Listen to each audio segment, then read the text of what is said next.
হরে কৃষ্ণ, রাধা রাধা।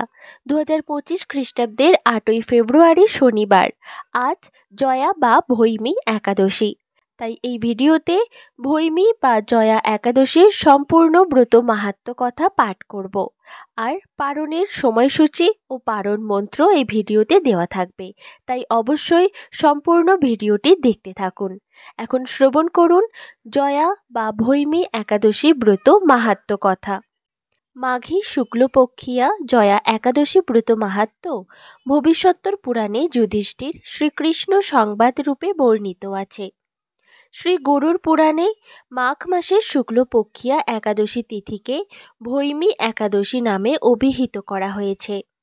কল্পান্তরে বিভিন্ন পুরাণে বিভিন্ন নামে দেখা যায়। পদ্মপুরাণ অনুসারে জ্যৈষ্ঠ মাসের শুক্লপক্ষিয়া একাদশীর নামই পাণ্ডবা নির্জলা বা ভীমসেনী ভৈমী একাদশী।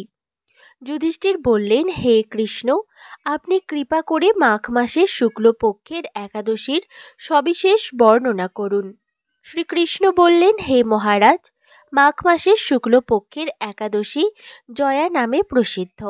এই তিথি সর্বপাপ বিনাশিনী, সর্বশ্রেষ্ঠা, পবিত্রা, সর্বকাম ও মুক্তি প্রদায়িনী। এই ব্রতের ফলে মানুষ কখনো প্রেতত্ব প্রাপ্তি হয় না। এই একাদশীর নিম্নরূপ উপাখ্যান শোনা যায়। এক সময় স্বর্গলোকে ইন্দ্র রাজত্ব করছিলেন। সেখানে অন্য দেবতারাও বেশ সুখেই ছিলেন। তারা পরিজাত পুষ্প শোভিত নন্দন কাননে অপ্সরাদের সাথে বিহার করতেন। একদিন 50 কোটি অপ্সরানায়ক দেবরাজ ইন্দ্র স্বেচ্ছায় আনন্দ ভরে তাদের নৃত্য করতে বললেন। নৃত্যের সাথে গন্ধর্বগণ গান করতে লাগলেন। পুষ্পদত্ত, চিত্রসেন প্রভৃতি প্রধান প্রধান গন্ধর্বেরাও সেখানে উপস্থিত ছিলেন। চিত্রসেনের পত্নীর নাম মালিনী। পুষ্পবন্তী নামে তাদের এক কন্যা ছিল। পুষ্পদত্তের পুত্রের নাম মাল্যবান। এই মাল্যবান পুষ্পবন্তীর রূপে মুগ্ধ হয়েছিল। পুষ্পবন্তী পূর্ণ কটাক্ষ দ্বারা মাল্যবানকে বশীভূত করেছিল। ইন্দ্রের প্রীতিবিধানের জন্য তারা দুজনেই নৃত্য গীতের সেই সভায় যোগদান করেছিল, কিন্তু একে অপরের প্রতি আকৃষ্ট থাকায় উভয়েরই চিত্ত বিভ্রান্ত হচ্ছিল। সেখানে তারা পরস্পর কেবল দৃষ্টিবদ্ধ অবস্থায় দাঁড়িয়ে থাকল। ফলে গানের ক্রম বিপর্যয় ঘটল। তাদের এই রকম তাল মান ভঙ্গ ভাব দেখে তারা যে পরস্পর কামাসক্ত হয়েছে, দেবরাজ ইন্দ্র তা বুঝতে পারলেন। তখন ক্রোধবশে তিনি তাদের অভিশাপ দিলেন, রে মূঢ়, তোমরা আমার আজ্ঞা লঙ্ঘন করেছ। তোমাদের ধিক, এখনই তোমরা পিশাচ যোনি লাভ করে মর্তলোকে নিজ দুষ্কর্মের ফল ভোগ করো। ইন্দ্রের অভিশাপে তারা দুজন দুঃখিত মনে হিমালয় পর্বতে বিচরণ করছিল। পিশাচত্ব প্রাপ্ত হওয়ায় তারা অত্যন্ত দুঃখ ভোগ করতে লাগলো। হিমালয়ের প্রচণ্ড শীতে কাতর হয়ে নিজেদের পূর্ব পরিচয় বিস্মৃত হলো। এইভাবে অতি কষ্টে সেখানে দিন যাপন করতে লাগলো। একদিন পিশাচ নিজ পত্নী পিশাচীকে বলল, সামান্য মাত্র পাপ করিনি, অথচ নরক যন্ত্রণার মতো পিশাচত্ব প্রাপ্ত হয়েছি।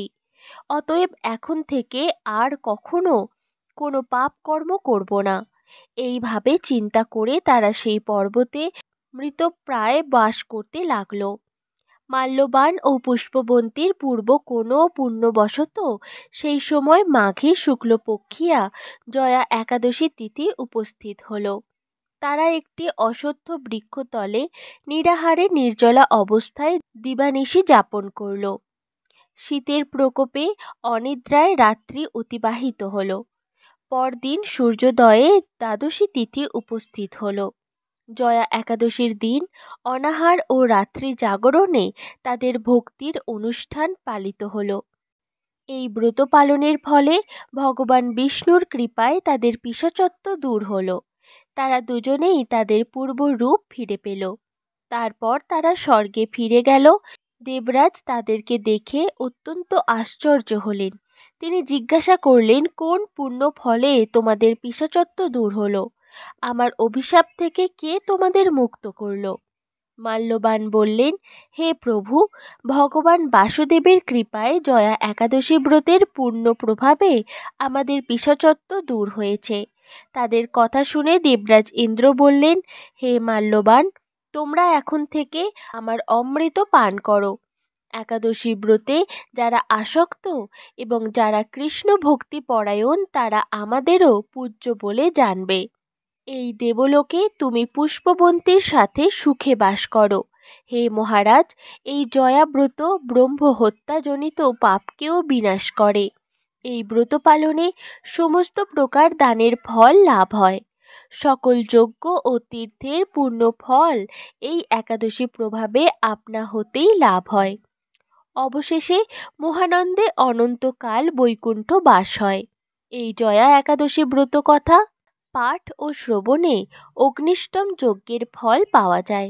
এই হলো জয়া বা ভৈমী একাদশী ব্রত মাহাত্ম্য কথা। একাদশী পালন করে পারণ কিভাবে করবেন? একাদশীর পরদিন প্রাতঃস্নান সেরে ভগবানের পূজার্চনা করে শস্য জাতীয় খাদ্য ভগবানের অনুকল্প প্রসাদ রূপে গ্রহণ করবেন এবং পারণ মন্ত্র উচ্চারণ করবেন। পারণ মন্ত্র এই ভিডিওর স্ক্রিনে দেওয়া হলো। এখন দেখে নিন 2025 খ্রিস্টাব্দের জয়া একাদশী ব্রত পালনের সম্পূর্ণ সময়সূচি।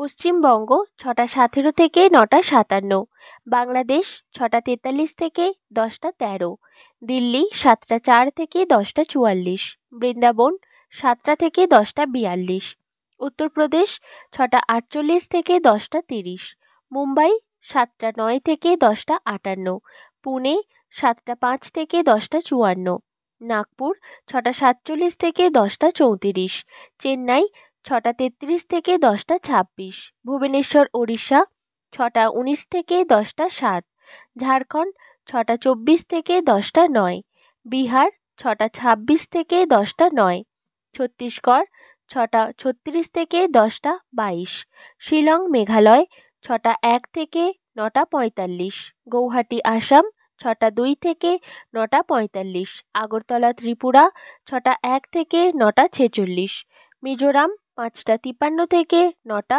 39, মণিপুর 5টা 52 থেকে 9টা 36, নাগাল্যান্ড 5টা 51 থেকে 9টা 34, অরুণাচল প্রদেশ 5টা 57 থেকে 9টা 39, সিকিম 6টা 17 থেকে 9টা 59, উত্তরাখণ্ড 6টা 58 থেকে 10টা 37, হিমাচল প্রদেশ 7টা 8 থেকে 10টা 46, পাঞ্জাব 7টা 14 থেকে 10টা 53, হরিয়ানা 7টা 8 থেকে 10টা 48, রাজস্থান 7টা 15 থেকে 10টা 57, গুজরাট 7টা 18 থেকে 11টা 4, মধ্যপ্রদেশ 6টা 52 থেকে 10টা 37, হায়দ্রাবাদ 6টা 45 থেকে 10টা 35, বিশাখাপত্তনম অন্ধ্রপ্রদেশ 6টা 26 থেকে 10টা 16, গোয়া 7টা থেকে 10টা 52, ব্যাঙ্গালোর কর্ণাটক 6টা 44 থেকে 10টা 47, কেরালা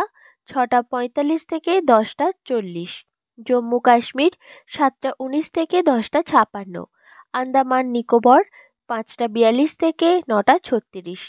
এই হলো 2025 খ্রিস্টাব্দের জয়া একাদশী ব্রত পালনের সম্পূর্ণ সময়সূচি।